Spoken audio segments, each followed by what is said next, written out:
ਅੱਜ ਦੀਆਂ ਮੇਨ ਖਬਰਾਂ ਵੱਲ ਆਈਏ ਤੇ ਇਸ ਤਰ੍ਹਾਂ ਲੱਗਦਾ ਹੈ ਕਿ ਪੂਰੀ ਦੁਨੀਆ ਦੇ ਵਿੱਚ ਸਿਰਫ ਸਿੱਖਾਂ ਦੀ ਨਿਊਜ਼ ਜਿਹੜੀ ਆ ਉਹ ਮੇਨ ਬਣੀ ਹੋਈ ਆ।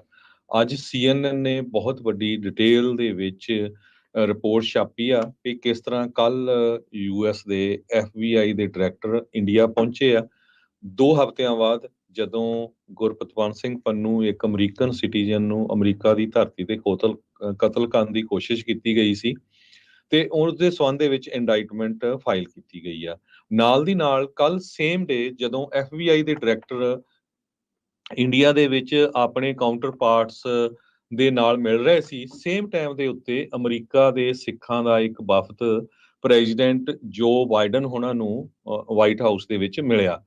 ਤੇ ਸੇਮ ਟਾਈਮ ਦੇ ਉੱਤੇ ਜੋ ਕੈਨੇਡਾ ਦੀ ਸਿਕਿਉਰਿਟੀ ਜਿਹੜੀ ਇੰਟੈਲੀਜੈਂਸ ਸਰਵਿਸਿਜ਼ ਆ, ਸੀਸਸ, ਸੀਸਸ ਉਹਨਾਂ ਦੇ ਚੀਫ ਨੇ ਸਟੇਟਮੈਂਟ ਦਿੱਤੀ ਆ ਵੀ ਮੇਰੇ ਕੋਲ ਹੋਰ ਇਨਫੋਰਮੇਸ਼ਨ ਆਈ ਆ, ਜੋ ਅਮਰੀਕਾ ਨੇ ਇਨਵੈਸਟੀਗੇਸ਼ਨ ਕੀਤੀ ਸੀ ਵੀ ਕਿਸ ਤਰ੍ਹਾਂ ਭਾਈ ਹਰਦੀਪ ਸਿੰਘ ਨਿੱਜਰ ਹੋਣਾ ਦਾ ਕਤਲ ਕੀਤਾ ਗਿਆ। ਤੇ ਅੱਜ ਹੁਣ ਇਹ ਵਾਇਰ ਦੇ ਰਾਹੀਂ ਰਿਪੋਰਟ ਆ ਰਹੀ ਆ ਵੀ ਪ੍ਰੈਜ਼ੀਡੈਂਟ ਬਾਈਡਨ ਹੋਣਾ ਨੇ ਬਹੁਤ ਹਾਈ ਲੈਵਲ ਜਿਹੜੀ ਐਜ਼ ਏ ਚੀਫ ਗੈਸਟ ਜਾਣਾ ਸੀ ਉਹਨੇ ਇੰਡੀਆ ਦੇ ਵਿੱਚ 26 ਜਨਵਰੀ ਨੂੰ ਰਿਪਬਲਿਕਨ ਡੇ ਦੇ ਉੱਤੇ ਉਹਨਾਂ ਨੇ ਨਾ ਕਰ ਦਿੱਤੀ ਹੈਗੀ ਆ। ਸੋ ਇਹ ਸਾਰੀਆਂ ਜਿਹੜੀਆਂ ਮੇਨ ਖਬਰਾਂ ਆ ਇਹ ਆਪਾਂ ਤੁਹਾਡੇ ਨਾਲ ਸਾਂਝੀਆਂ ਕਰਦੇ ਹਾਂ।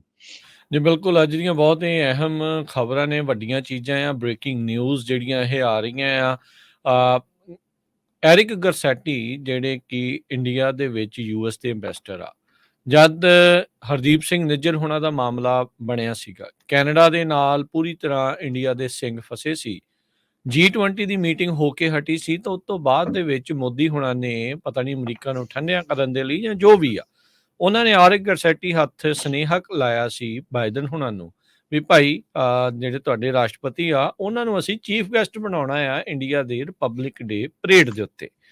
ਇਹ ਮਸਲਾ ਕਈ ਮਹੀਨਿਆਂ ਤੋਂ ਚੱਲਦਾ ਆ ਰਿਹਾ ਆ। ਹੁਣ ਪ੍ਰੈਜ਼ੀਡੈਂਟ ਬਾਈਡਨ ਹੋਣਾ ਨੇ ਡ੍ਰੌਪ ਆਊਟ ਹੀ ਕਰ ਦਿੱਤਾ।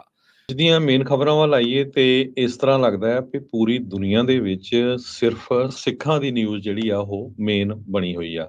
ਅੱਜ CNN ਨੇ ਬਹੁਤ ਵੱਡੀ ਡਿਟੇਲ ਦੇ ਵਿੱਚ ਰਿਪੋਰਟ ਛਾਪੀ ਆ ਕਿ ਕਿਸ ਤਰ੍ਹਾਂ ਕੱਲ US ਦੇ FBI ਦੇ ਡਾਇਰੈਕਟਰ ਇੰਡੀਆ ਪਹੁੰਚੇ ਆ 2 ਹਫ਼ਤਿਆਂ ਬਾਅਦ, ਜਦੋਂ ਗੁਰਪਤਵੰਤ ਸਿੰਘ ਪੰਨੂ ਇੱਕ ਅਮਰੀਕਨ ਸਿਟੀਜ਼ਨ ਨੂੰ ਅਮਰੀਕਾ ਦੀ ਧਰਤੀ ਤੇ ਕਤਲ ਕਰਨ ਦੀ ਕੋਸ਼ਿਸ਼ ਕੀਤੀ ਗਈ ਸੀ ਤੇ ਉਸ ਦੇ ਸੰਬੰਧ ਦੇ ਵਿੱਚ ਇੰਡਾਈਟਮੈਂਟ ਫਾਈਲ ਕੀਤੀ ਗਈ ਆ।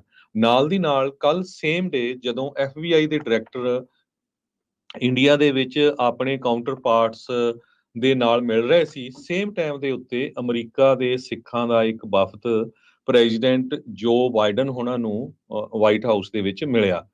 ਤੇ ਸੇਮ ਟਾਈਮ ਦੇ ਉੱਤੇ ਜੋ ਕੈਨੇਡਾ ਦੀ ਸਿਕਿਉਰਿਟੀ ਜਿਹੜੀ ਇੰਟੈਲੀਜੈਂਸ ਸਰਵਿਸਿਜ਼ ਆ, ਸੀਸਸ, ਉਹਨਾਂ ਦੇ ਚੀਫ ਨੇ ਸਟੇਟਮੈਂਟ ਦਿੱਤੀ ਆ ਵੀ ਮੇਰੇ ਕੋਲ ਹੋਰ ਇਨਫੋਰਮੇਸ਼ਨ ਆਈ ਆ, ਜੋ ਅਮਰੀਕਾ ਨੇ ਇਨਵੈਸਟੀਗੇਸ਼ਨ ਕੀਤੀ ਸੀ ਵੀ ਕਿਸ ਤਰ੍ਹਾਂ ਭਾਈ ਹਰਦੀਪ ਸਿੰਘ ਨਿੱਜਰ ਹੋਣਾ ਦਾ ਕਤਲ ਕੀਤਾ ਗਿਆ। ਤੇ ਅੱਜ ਹੁਣ ਇਹ ਵਾਇਰ ਦੇ ਰਾਹੀਂ ਰਿਪੋਰਟ ਆ ਰਹੀ ਆ ਵੀ ਪ੍ਰੈਜ਼ੀਡੈਂਟ ਬਾਈਡਨ ਹੋਣਾ ਨੇ ਬਹੁਤ ਹਾਈ ਲੈਵਲ ਜਿਹੜੀ ਐਜ਼ ਏ ਚੀਫ ਗੈਸਟ ਜਾਣਾ ਸੀ ਉਹਨੇ ਇੰਡੀਆ ਦੇ ਵਿੱਚ 26 ਜਨਵਰੀ ਨੂੰ ਰਿਪਬਲਿਕਨ ਡੇ ਦੇ ਉੱਤੇ ਉਹਨਾਂ ਨੇ ਨਾ ਕਰ ਦਿੱਤੀ ਹੈਗੀ ਆ। ਸੋ ਇਹ ਸਾਰੀਆਂ ਜਿਹੜੀਆਂ ਮੇਨ ਖਬਰਾਂ ਆ ਇਹ ਆਪਾਂ ਤੁਹਾਡੇ ਨਾਲ ਸਾਂਝੀਆਂ ਕਰਦੇ ਹਾਂ। ਜੀ ਬਿਲਕੁਲ, ਅੱਜ ਦੀਆਂ ਬਹੁਤ ਹੀ ਅਹਿਮ ਖਬਰਾਂ ਨੇ, ਵੱਡੀਆਂ ਚੀਜ਼ਾਂ ਆ, ਬ੍ਰੇਕਿੰਗ ਨਿਊਜ਼ ਜਿਹੜੀਆਂ ਇਹ ਆ ਰਹੀਆਂ ਆ।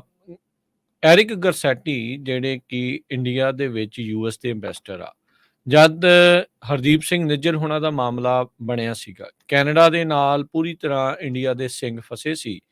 G20 ਦੀ ਮੀਟਿੰਗ ਹੋ ਕੇ ਹਟੀ ਸੀ ਤਾਂ ਉਸ ਤੋਂ ਬਾਅਦ ਦੇ ਵਿੱਚ ਮੋਦੀ ਹੋਣਾ ਨੇ ਪਤਾ ਨਹੀਂ ਅਮਰੀਕਾ ਨੂੰ ਠੰਡਿਆ ਕਰਨ ਦੇ ਲਈ ਜਾਂ ਜੋ ਵੀ ਆ, ਉਹਨਾਂ ਨੇ ਐਰਿਕ ਗਰਸੈਟੀ ਹੱਥ ਸੁਨੇਹਾ ਲਾਇਆ ਸੀ ਬਾਈਡਨ ਹੋਣਾ ਨੂੰ ਵੀ ਭਾਈ ਜਿਹੜੇ ਤੁਹਾਡੇ ਰਾਸ਼ਟਰਪਤੀ ਆ ਉਹਨਾਂ ਨੂੰ ਅਸੀਂ ਚੀਫ ਗੈਸਟ ਬਣਾਉਣਾ ਆ ਇੰਡੀਆ ਦੇ ਰਿਪਬਲਿਕ ਡੇ ਪਰੇਡ ਦੇ ਉੱਤੇ। ਇਹ ਮਸਲਾ ਕਈ ਮਹੀਨਿਆਂ ਤੋਂ ਚੱਲਦਾ ਆ ਰਿਹਾ ਆ। ਹੁਣ ਪ੍ਰੈਜ਼ੀਡੈਂਟ ਬਾਈਡਨ ਹੋਣਾ ਨੇ ਡ੍ਰੌਪ ਆਊਟ ਹੀ ਕਰ ਦਿੱਤਾ।